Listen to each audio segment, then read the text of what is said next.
имрӯз мо аҳли эҷоди телевизиони Сафина аз шаҳри Душанбе ба як минтақаи дур барои сабти барномаи роҳ пеш гирифтем. Умедворем ин барнома хушатон меояд.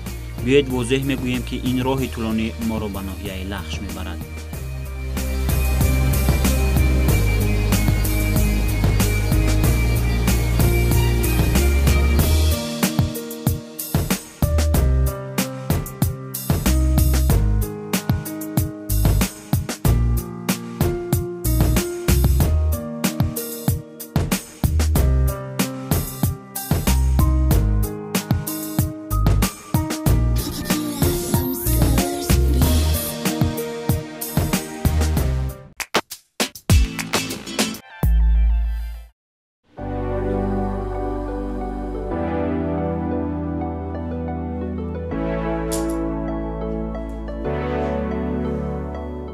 салом бинандаи азиз, ҳайрон нашавед ки мо дар ин миёни кӯҳсор гум шудаем. Не, балки ба хотири сабти барномаи навбатӣ омадем ки ин ҳам муаррифгари маконҳои сайёҳии Тоҷикистон аст, алал хусус чашмаҳои шифобахши Тоҷикистон. мо аз маркази Душанбе 267 километр тай кардем маҳз ба хотири ҳамин чашма. ин чашма Тандиқул ном дорад. бо мо бошед то огаҳ гардем аз сирру асрори ин чашма.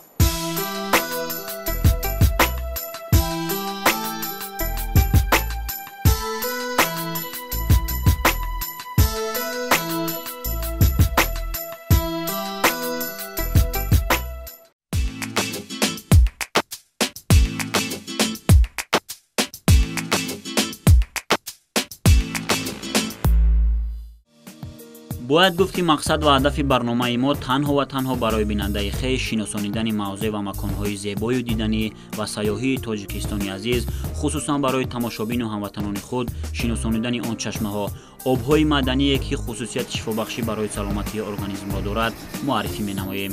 ин нахуст барномаи чашмаҳост бо росткушоӣ аз чашмаи Тандиқул воқеъ дар ноҳияи Лахш.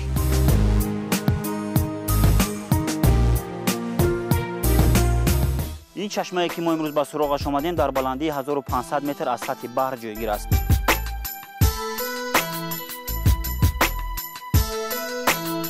тавре мебинед мо ба чашма наздик шуда истодаем. намедонам ин чашма чӣ гуна аст. аз он об бухор мешавад ба мисли ки об гарм аст. меравем мебинем.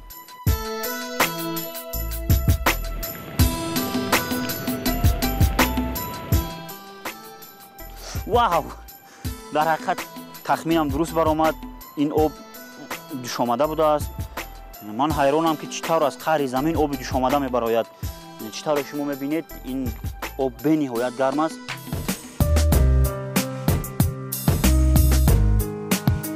дар минтақаҳои гуногуни Тоҷикистон чашмаҳое ба қад гирифта шудааст ки таркиби оби ин чашмаҳо аз ҳисоби оне ки моддаҳои фоидабахш ва элементҳои химиявӣ доранд, ба саломатии организми инсон манфиатбахш аст. яке аз чунин чашмаҳое ки обаш давои як қатор бемориҳост, чашмаи Тандиқул аст. хусусияти шифобахшӣ доштани оби ин чашмаро олимони Санкт-Петербург соли 1969 дар рафти ҷустуҷӯҳои геологӣ ва ташхиси лабораторӣ ифшо намуданд. олимони русиягӣ оби чашмаро бо Санкт-Петербург ба худ бурда ташхис гузаронида аниқ месозанд ки он обе ки аз қаъри замин дар ин минтақа мебарояд дорои хусусиятҳои шифобахшӣ аст.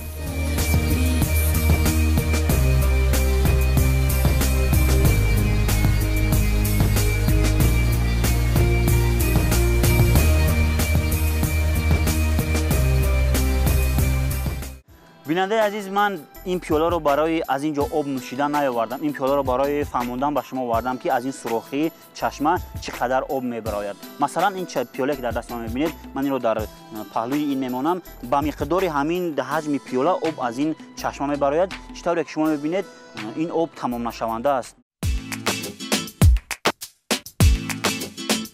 табибон оби чашмаро ташхис гузаронида исбот намуданд ки оби чашмаи мазкур ба идае аз бемориҳо дармон мебахшад.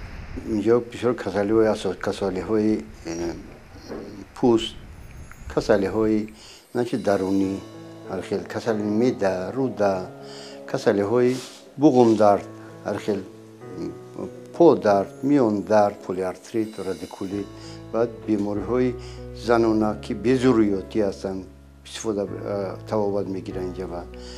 بعد کسالی‌های پروستاتیت، غدودی پروستاتا تواوت بسیار ناز تواوت میگیرد. اینجا بعد کسالی‌های رگ‌های پو بسیارتر کسلی های پوست می بیان و کسل در اون گرفته می روند. اکنون وقتی ما رسیده است که ما با این پیوله آب را نوشیم. هنگام نوشیدن این آب می تواند عضوهای داخلی معده، روده و راههای نفس را این گونه کسل‌ها را از داخل انسان در یک مدت کوتاه بیرون برآورد. نگفته نماند که شخصی که اولین مرتبه به این چشمه میآید اول یک پیوله، دو پیوله، بعدا چند مرتبه که نوشد یگان ضرر ندارد. اگر اینجا در مورد خودی آب چشمه سخن گوییم، آب این چشمه به مثل آب عادی نبوده، محلولی است که به خود طعم و لذت و بوی خاص خود را دارد. یعنی طعم آب این چشمه هنگام استعمال مثل طعم تخم است که در داخل آب جوشانیده شده است. البته بویش نیز شباهت به تخم آبپز را دارد.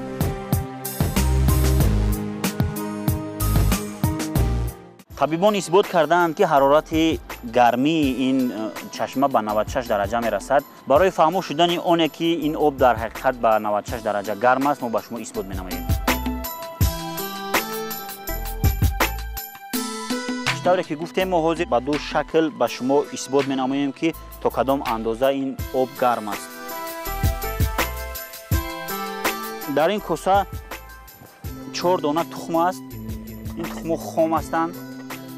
من با خود سلفن آوردم. حاضر این 3 تخم رو در داخل این سلفن میگیرم.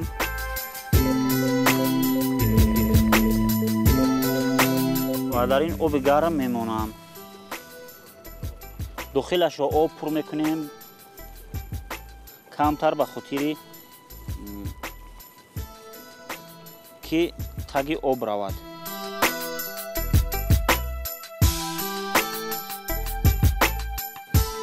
خوب این رو به خاطر آب نبردنش اینجا سنگ رو در بالایش میمونیم و منتظر میشویم. یک تخم دیگرش رو شکل دومی اثبات ما این تخم خام است میبینید.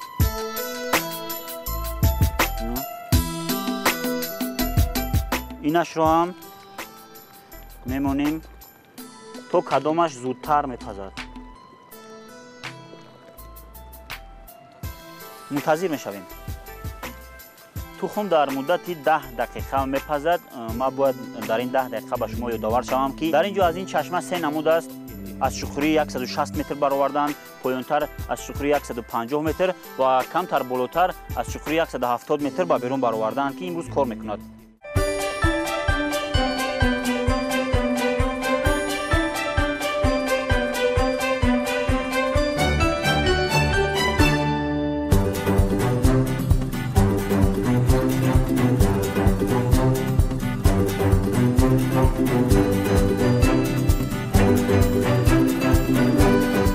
ما 10 دقیقه گفتیم، از بین 12 دقیقه هم گذشت. حاضر میبینیم تا کدام اندازه اینها پختند. باران هم گرفت در این میان.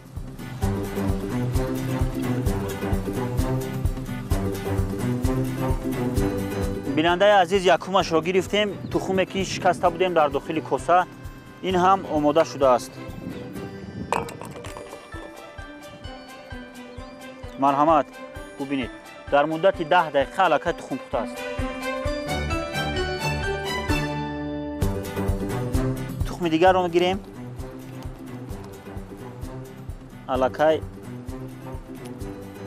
الکه این هم پخته است لیکن گرم. خوب میبینیم چقدر پخته هست. واقعا تخم پخته بوده است.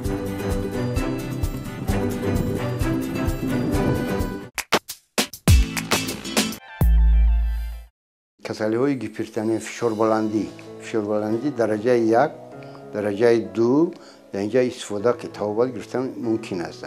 لیکن برای کسلی های فشار بلندی درجه 3 4 ممکن نیست اینجا بعد کسلی های اینفکسیونی ممکن نیست برای اونجا تا گرفتن. کسلی هایی که وای رک وای کسلی اینها در اونجا تا گرفتن اجازه نمی شود. هوا هم ابرآلوده شد، کم کم باران هم گرفت، ولی ما از ثبت برنامه دست نمیکشیم. می رویم به سراغ 2 چشمه دیگر.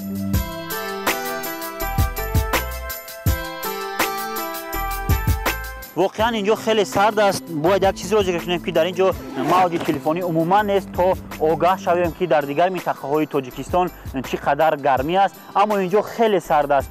نوبسته از این قدر سردی، این قدر طبیعت زیبا دارد، اینجا کوههای بلند دارد. فقط انسان میخواهد از همه مشکلات زندگی و مشکلات کاری در کنار باشد، یعنی در اینجا باشد تا همه مشکلات را برطرف کند، فقط در فکر طبابت باشد. باور میکنید من یک شبانه روز در اینجایم دلم را از طبیعت دلفریبی از کوههای بلند اینجا کنده نمیتوانم. بیایید با چشمه‌ای که گفتم 150 متر چقوری دارد نزدیک میشویم و شما نشان میدیم.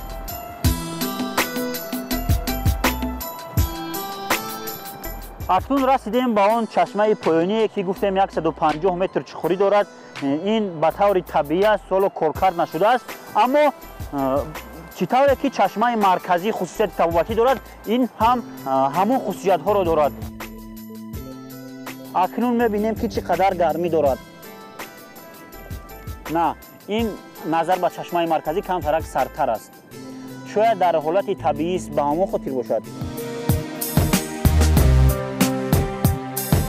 در این منطقه عالمان هنگام تحقیقات‌های خود سه چشمه بزرگ را به بیرون برآوردند که چقوری هر یکیشان با حرارتشان فرق میکند. مثلا این چشمه پایانی است که از چقوری 150 متر آبش برآمده حرارت گرمیش 82 درجه را تشکیل می‌دهد، ولی چشمه بالایی و پایانی کارکرد نشده است و به طور طبیعی فعالیت میکند. سرد گفتن این آب معنای آن را ندارد که این خصوصیت‌های شفابخشی ندارد. هنگام این آب از داخل زمین می‌بارد، از خود یک لایه را استحصال می‌کند که این به کسلی‌های پوست فایده می‌رساند. عمیق‌ترش این را از طبیبان می‌پرسیم. لایه هست، لایه ما استفاده بردن لازمه برای که هم پوینده اگر نباشد از لایه هست و این لایه هم استفاده می‌برن برای کسلی‌های میون درد، کسلی‌های بوم درد، کسلی‌های پا درد، کسلی‌های میو که در همونجا میبیان و یا را هم لایه در هم استفاده بردن در وقت میون میمونن، در پاش هم میمونن، گرفته همون گرمی همون لایه قطعی مانده درمون میگیرن.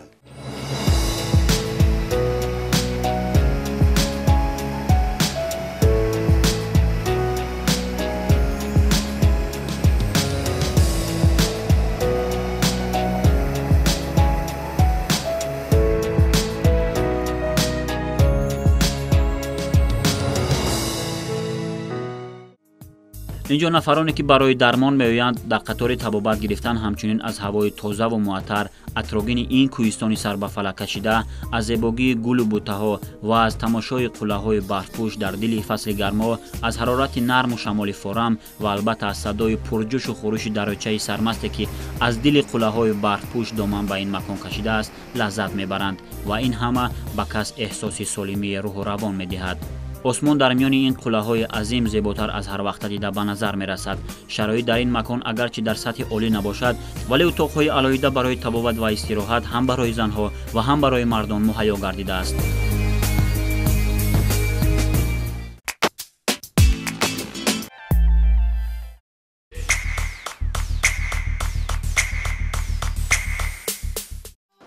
واقعا طبیعت دلفریب اینجا باور نکردنی است. کمی پیش با شدت باران میبارید، اما حاضر باشد آفتاب میدرخشد. باید یک چیز را ذکر کنیم که کدام نفری که از تمام گوشه و کنار تاجیکستان اگر به اینجا به طبابت بیایند، اینجا همه شرایط مهیاست، حتی جای خواب دارد و حوض‌های مردانه و زنانه. اکنون ما می‌دریم به حوض‌های مردانه که در اینجا چقدر انسان‌ها برای طبابت میان و کی‌ها برای طبابت آمدند.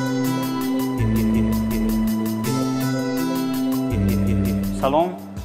اینجا هوا خیلی گرم است، شاید از حساب محیط تنگ باشد.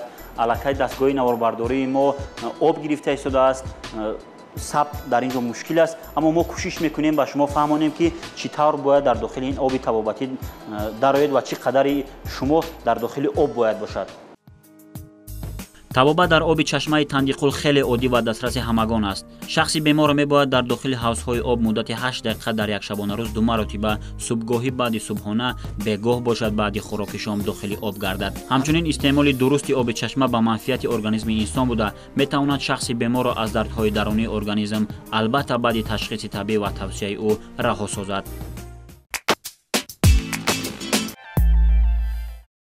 آدمای میمدن اساسا بسیار کسالی‌های پو درد میمدن خودشون اومدگین و تایق میمدن و کاستیل گفته میرسی و کاستیل و تایق کت میمدن اومدن اونجا توابت گرفته بعد یک 10 روز اگر 5 6 روز ده تایق میپرتوان بعد 10 روز همین خیلی که پیش تو کسالیش بود همون خیلی نقص شده برآمده میرون همین کسالی‌های پو درد میون درد همین خیلی کسالی‌ها بسیار فایده ناز می‌دهد بعد بسیار کسالی‌های اینا پروستاتیت تی غدود پروستاتا میان و یا هم بسیار نقص توابت میگیرن برای که پیشاب بند میشه و یا خیلی میشه اومده بعد یک هفته توابت گرفتن و یا 100% همون نقص شده میره. ما با همخدمتانم سالهای پیش همه جای آب گرم هم خدمت میکردیم و بعد به انجام رسوندن خدمت ما به یک خلاصه آمدیم که با یک بار دیگر سرجمانه به منطقه‌ای که خدمت کردیم برای طبابت به آب گرم حضور آوریم. مثلا برای بیماری پودرد اومدیم، میان درد، برای خنکی، برای ژلودکا یازد. طول یک هفته شد که در اینجا حضور داریم و خیلی بهتر شد. من خودم از حساب گرده درد خیلی اذیت کشیدم. همین سبب شد که من به همین جا حضور آوردم. این حال طبابت کرده استم مدت یک هفته شد. برای وان نوا در آمدن با اساساً از 8 تا 12 دقیقه شدن در درون همون آب در آمده شدن ممکنه. اینجا اساساً در درجه آب از 38 تا 42 گرادوس باید باشد. از وی بلند ممکن نیست. از طرف قرغان تپه میان، شهر نو، ترسون زاده بسیار میبیاد و از طرف رشت بعد امسال بسیارتر از طرف قرغستان است. رسپوبلیکای قرغستان بسیار آمده بودن.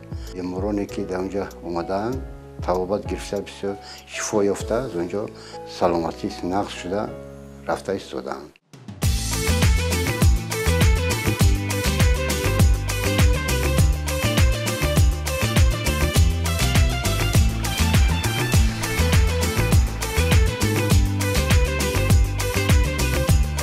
این بود سفر گروه کاری ما به ناحیه لخش برای ثبت برنامه خود و اکنون باز هم راه پیش گرفتیم جانب دوشنبه.